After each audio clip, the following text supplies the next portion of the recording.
Alright guys, TacticalRab back again today. Hope you're all doing well and enjoying your day so far. Big questions being raised last night as to whether the sniper rifles might well be banned again by the pro players going into the upcoming title. Way back in the Advanced Warfare days when Skyz was played, you know, HyDra is coming back in this game, there were so many snipers on the map, and back then, the pros didn't care. Nowadays, the snipers are really under the spotlight by the professional players, and they might well be GA'd by the pros again if they are particularly strong, especially given the way these maps are actually designed for competitive. Very much into your thoughts in the comments below. Hit the like button if you enjoy. Subscribe if you're new as always. I greatly appreciate it. There's been some crazy AI stuff for these players coming out over the last couple of days. I'll have to share some of this at the end of the video because it's just too funny. And I think the way this works is you feed it a load of like footage of the players speaking, and then you can then tell the AI voice what to say.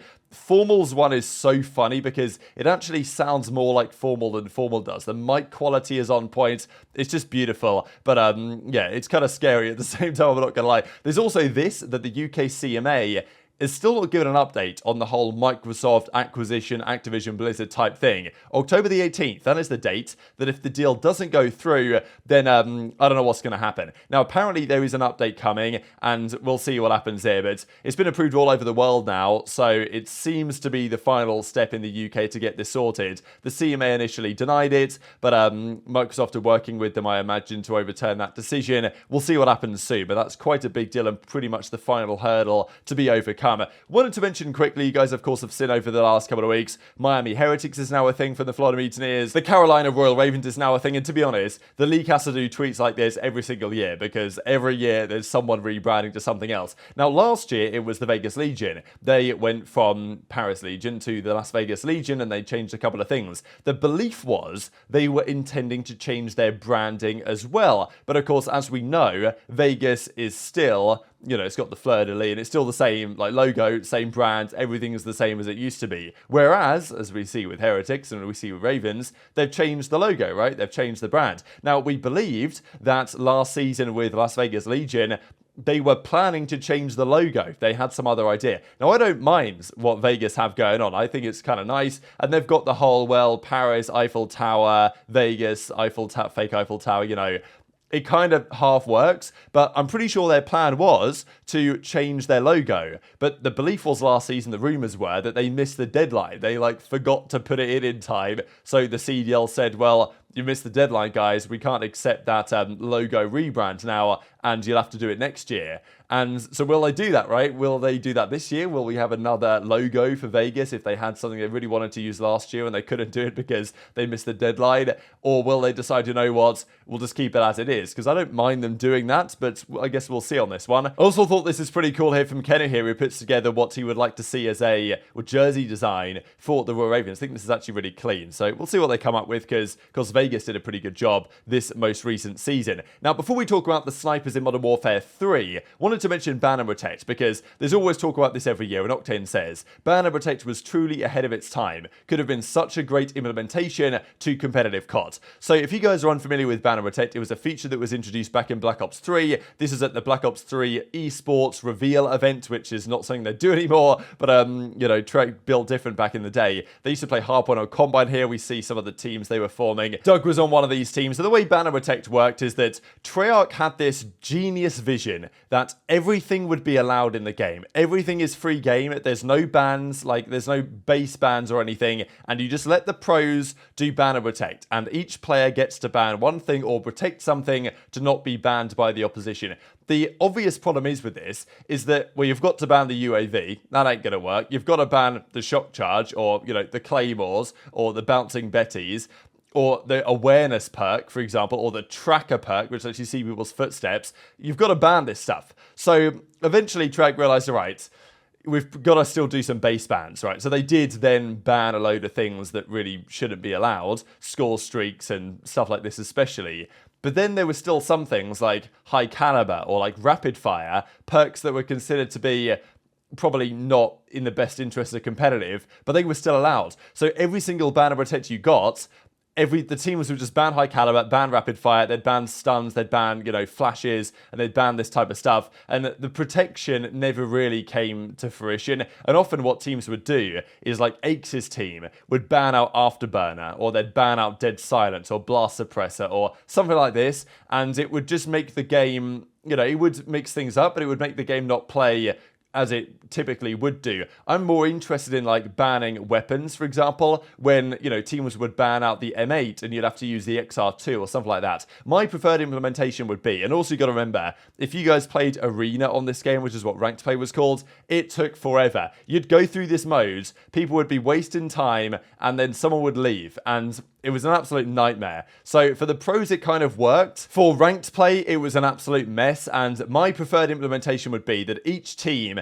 gets to ban 2 things. There's a big list of base bans, as we typically have, but each team gets 2 bans. Don't even bother with protecting. Just each team gets to ban 2 things. Whether that was a specialist back in this game, people would ban Heatwave and stuff, or whether that's weapons, because I really quite enjoyed the idea that teams that were maybe underdogs could, alright, let's ban the VMP, let's ban, the Vesper, and let's use the Pharaoh, or let's use the Kuda, or use some other weapons in the SMG and AR categories. And that meant that if you were a top team, you had to be good with every gun, you couldn't just rely on your primary weapon, you had to be good with other things. So I liked it in part, but I think that, it wasn't implemented as well as it could have been. Now, 1 year before that came into effect, we were playing Advanced Warfare. And this is what JP Crest comes out with yesterday, a nice little video discussing how HyRise might potentially play in the new game. So Skyrise was brought back as basically an identical version of HyRise from Call of Duty Modern Warfare 2, and we know full well that the original HyRise map is coming back, as with all the other MWIII maps, to the new title in Modern Warfare 3 in, we get the beta in, a couple of weeks' time at this point, in the early part of October. So what's going to happen with the meta on this map? Because back in the day when the jetpacks were around, in Skyrise, the snipers were everywhere, right? The Moors with the thermal, what a beautiful weapon. Look at this nice little shot that Nuggerfen hits you as well. Pretty disgusting one against what was the OpTic Dynasty at the time. So this was played, and it played different, obviously, because there were jetpacks. You could jump up to places that typically you had to use the, movement and go up ladders and stuff to actually get to. You could just jump up there in the first place. But during that game, nobody really thought twice about the power of the snipers, because the belief was, well, I can use the sniper, and so can you. So you can do it too. It's fair game. And back in the day, you guys remember the prevalence of overkill, where players would literally use an ASM-1 and a sniper in their back pocket, and it was kind of insanely effective and powerful. And nowadays, that wouldn't really fly. This pretty much began in Black Ops Cold War. Black Ops Cold War, the snipers were very easy to use, and they're really powerful. They had lots of aim assist on them. They weren't like Black Ops 3 when that wasn't the case at all. They had no aim assist on the snipers back then. There was a bit of aim assist in Advanced Warfare because people were flying around. It was actually difficult to hit the shots in general. So in Black Ops Cold War, the pros banned the snipers. They were like, you know what, these are too strong, we're not even going to use them. And I think that was a questionable decision. But the problem with that was that when we got to a game like Vanguard, where the snipers actually weren't even that strong, the pros, especially some teams, wanted to keep them banned because some teams, they didn't have a primary sniper. Teams with a good sniper rifle player wanted them to be back in, and it was an absolute mess. Eventually, the community, by repelling against it, pretty much got the better of the pros, and the pros backtracked and said, all right, we will use the snipers, at least for the kickoff event at the start of that season. And it turned out they really weren't even that good, and people were using maybe one on a team or something. However, on some maps in the game, snipers have typically been very strong in COD history,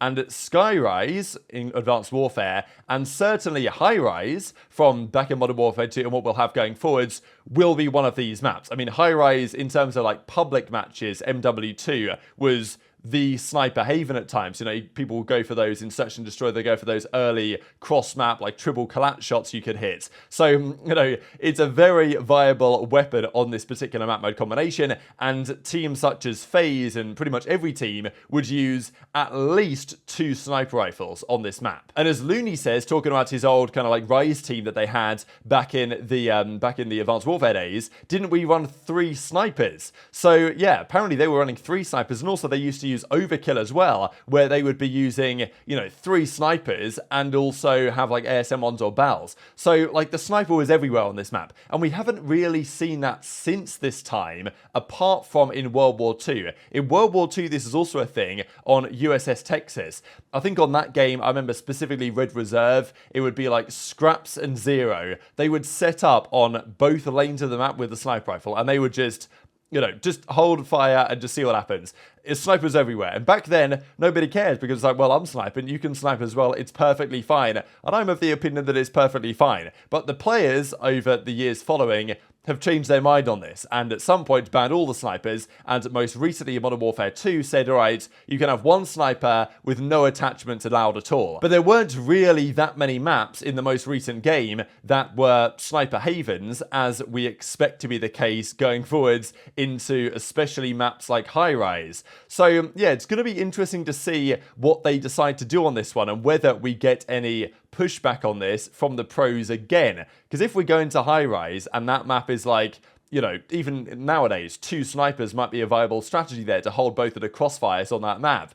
And the pros probably won't be happy with that because they haven't been happy with that for a few years. So eventually, the pros changed their mind going into the most recent season and decided, all right, we'll just try the snipers with no attachments. And eventually, the pros agreed, all right, that's probably fine as long as you've only got 1 of them. And to be fair, we got to see some good snipes this last season, and I think it does add a level of entertainment to Search and Destroy. But the pros and some teams have not been too happy with this eventuality, and they certainly wouldn't be happy to going back to a situation where there's 3 snipers on the map with overkill like there used to be back in 2015. So very much intrigued to your thoughts on that in the comment section below. Just a couple of things to close out with. I thought Donnie Temp roasting some people here, saying that he was one of the biggest hot cold players in the league, either dropping 30 or going triple negative. The players that really fall into these categories to me are like the X Factor SMG players. Mac is probably the big one, where like he will usually either be getting cooked or doing really well and winning his team the game.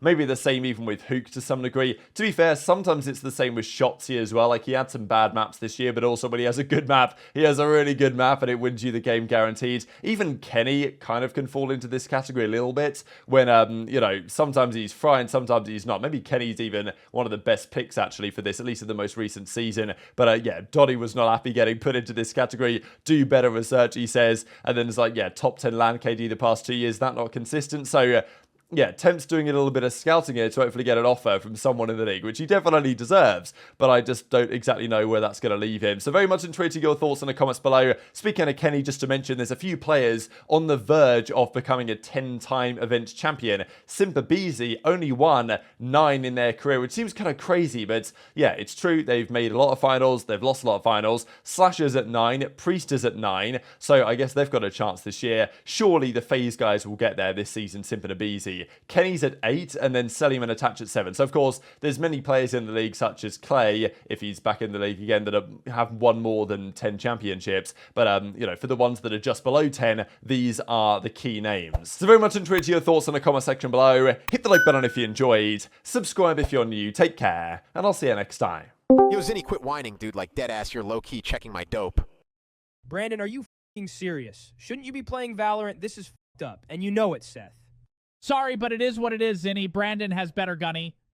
Oh, okay, Seth, smartass, and who is your third gonna be? Yo, Zinni, quit whining like dead ass, dude. Shit is annoying. My dope is chalk too, lol.